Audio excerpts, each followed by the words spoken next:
Hey, what's going on, guys? Dan Kale here, Liquidation Pros. Just want to make a quick video tonight talking about the three topics you see in the title, all about reselling and liquidation. Number one being patience, two being complacency, and three being perfection. um, and now I want to relate all these to how important it is when you're finding inventory, sourcing inventory, when you're selling inventory, making offers, all these different things that relate to your job. But I want you to work on it being a mindset as you're thinking about when you're buying, why you're buying, what you're buying. All these things are very important.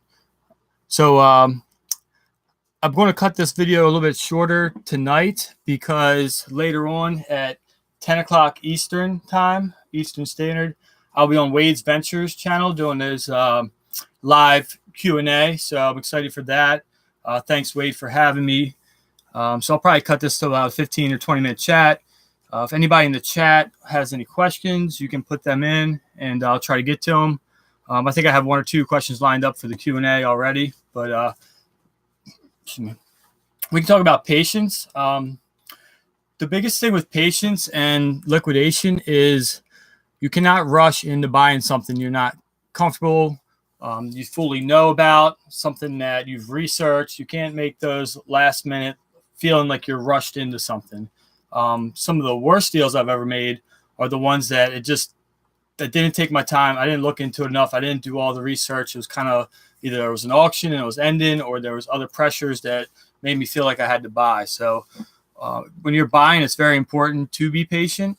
And then also when you have your items listed, it's also a good strategy to be patient. I normally go with the 1, 3, 6, 12. So like 1 month, 3 months, 6 months, 12 months. And during those times, it's a good idea to take a look at your listing at each of those points, see if you can update it. For me, since I have so many listings, I normally run a markdown manager sale through eBay. So let's just say it's a $100 item. I'm getting some views, but in the first month, not a whole lot of action. Typically, that will go to like a 10% off or a 15% off sale. We'll see what happens for a week. If there's no traction then, the next time around, I could try to mark it down even further. And then normally at about the year point, I obviously would have already looked into like 6 months. Is there something wrong with my listing? But at the year point, I'm going as high as 30 to 40% off. If it doesn't sell around the holidays with that big discount, then it's probably not a good item, or I have it way overpriced and I have to go back and look at it. The second topic I want to talk about is complacency. And that has to do with where you're buying, what you're buying, how you're buying it. Because what happens with all of us is we get comfortable with one idea or one place, one way to sell, one way to buy. And if you think about it in your reselling journey, think about what you were doing 5 years ago or even 2 years ago. I'm pretty confident that things have probably changed since then. And the market's changing, the pricing's changing. You know, a lot of people talk about how Goodwill's pricing their items too high, or now they're selling a lot of the stuff online. You know, as time goes on, things are going to change. So as a reseller, you always have to be looking for what the next move is going to be. So if you're complacent, that means you're kind of stuck in the same, the same pattern, doing the same thing, buying the same stuff.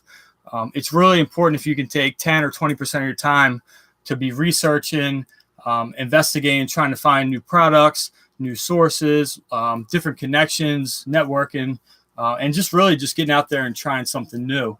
That's super important. And then the other topic I wanted to talk about quickly is perfection.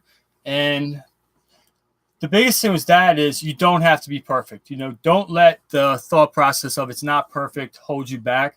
That was one of the things that kind of slowed me down from YouTube. I was kind of, they wasn't sure about my setup or what to use. And I just kept putting it off. That could also be true to someone who's thinking about doing Amazon or Poshmark. I don't personally do Poshmark right now because I don't have the time, but it's something I've looked into, and I'm continuing to at least research. And as people are talking about it, I'm taking the knowledge in and trying to see if it's something for me. But I know when I go into it, I don't have to be 100% perfect. I just have to do it. So don't let the idea of it's not it's not as good as others, or it's not as good as what you're seeing. It's better to just do it and learn from your mistakes. You know, alter, fix things as you go, and then really just fine tune your process. Don't worry about it being perfect at first. And that's kind of what I'm doing with my YouTube channel. I know it's not perfect, but I'm going to continue to try to work on it and make it better for you guys. Happy Thursday, everybody in the chat.